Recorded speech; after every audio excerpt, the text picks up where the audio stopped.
How's it going, guys? Mike Kellum here with another video, and in this video I want to talk about preparing to live in an RV full-time. This video is for people who really want to live in an RV but haven't really fully dedicated to it, or the idea seems overwhelming, as well as people who've already dedicated to doing it but everything just seems very overwhelming and you're really not sure how to prepare. Before we get started, this channel isn't sponsored by anybody and nobody's paying me to make these videos. I make these videos entirely in my free time, and I've been doing this for about a year, so I have a lot of really cool experiences to share. If you could just give this video a like and subscribe to my channel, it helps me out tremendously and it's completely free to you. With subscribing to my channel, you'll get a lot of really useful tips on living in an RV full-time. Like I said, I've been doing this for about a year, so I've got a lot of information to share. With that being said, let's just get right into it. So these first two tips, every video that you watch about preparing to live in an RV full-time is gonna talk about them. And I know it's getting really old, but these two tips are very, very important, so I definitely want to reiterate them. The first one is, just do it. If you keep telling yourself, this may be something I want to do in the future, it will always be something that you're just going to do in the future one day. There's no better time to do it than right now, and if your situation doesn't permit you to do it right now, set a date that you want to get into the lifestyle and make up a plan to get yourself there by that date. The second one is do your research. Now in my situation, I've always wanted to do something like this, and then in 2020, I kind of came across some money. I got a little bit excited and I did not research at all. I just kind of threw myself out into the fire, and although it ended up working out for me, that was definitely not the best way to introduce myself to the lifestyle. Related to doing your research, go out there, go to RV dealerships, and look around at different models. Really take the time to sit in, open everything up, absorb everything that that model has to offer. Really think about how would you live in this particular RV full-time. Keeping that in mind, you'll eventually find a floor plan that fits your needs, and it's a lot better to do that than to just go out, buy an RV, and then you're not happy with it. Now granted, you're not going to get the perfect RV on the first shot, I guarantee you that. And if you do, you're the luckiest person in the world and you should go buy a lottery ticket. But at least getting a general idea for what type of RV you want and what type of floor plan you want, that'll prevent you from buying an RV that's just straight up not for you. When you're taking a look at RVs, I would definitely recommend pulling up YouTube and then looking up that specific model number. There's a lot of YouTube videos out there that go front to back on those campers, and they just talk about everything, all the features that they have, all the little tips and tricks for managing that camper, and it really gives you a sense for, is this camper going to be too much for me to handle? Doing that, you'll also find what features you want to have in your RV. Just looking at an RV, you wouldn't really know what kind of features it has, but looking at these RV videos and watching a salesperson go through and talk about it with you, you'll definitely come across some stuff that you may want in your next RV. When looking for an RV to buy, if you've never done the RV lifestyle before, definitely buy a used one. Do not consider buying a new one. The reason for this is when you buy a brand new RV, the value plummets by about 30 to 40% immediately after you drive it off the lot. Buying a used one, someone else already took that hit, and if you start doing it full time and you realize, wow, this really isn't for me, you can just sell it and you're not going to take a huge hit on it. Plus, there's a common saying in the car business which applies to RVs as well.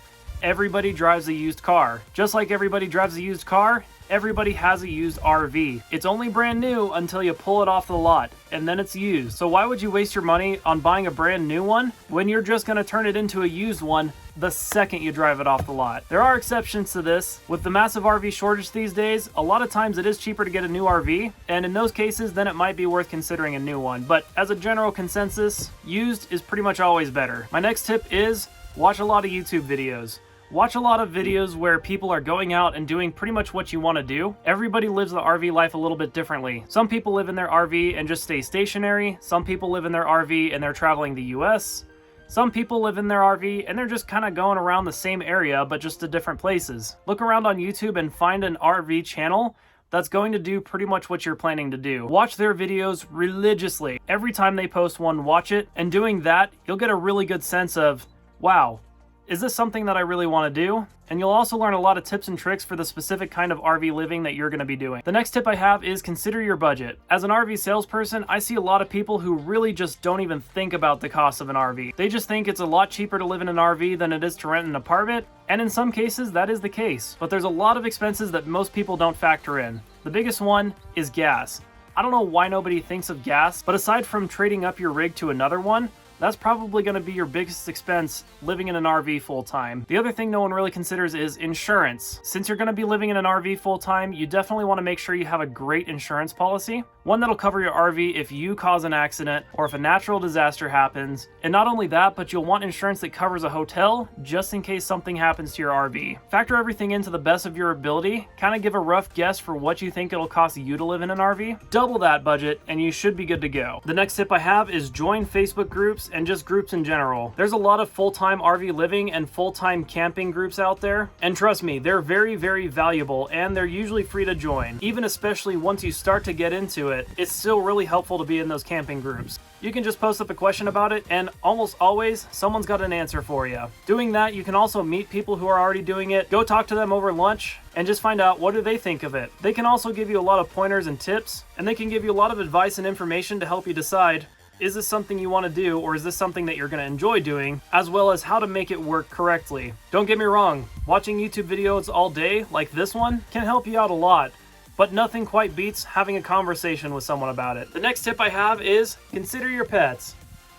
Being an RV salesperson, I've noticed a lot of people don't consider their pets when they consider going full-time, which is a bad idea. And granted, I did consider my pets a little bit when I was deciding if I want to go full-time or not, but I definitely didn't prepare enough. My pets adapted just fine, but I didn't realize just how much I was going to have to clean up the RV. Since it's a much smaller space, it gets dirtier a lot faster. And Jinx here, despite how cute she is, she sheds a lot, which means I have to clean pretty much every single day to stay on top of how much she sheds. The next one I have is minimize your possessions. One of my biggest mistakes was taking everything with me. That's just not practical. I would 100% recommend going through everything and thinking to yourself, am I going to use this in the next month? And if not, unless it costs just a lot of money, I would sell it or just toss it. That was my biggest burden when I first started out with this, was just how much stuff I brought with me. Trust me, it's not worth it. And the last tip I have is consider renting an RV and try the lifestyle of doing that. If you rent an RV for a week or two, take it out to a spot in the middle of nowhere and just kind of live out of it. That'll give you a really solid idea as to whether this is the lifestyle for you or not. And yeah, it might cost a lot to rent an RV,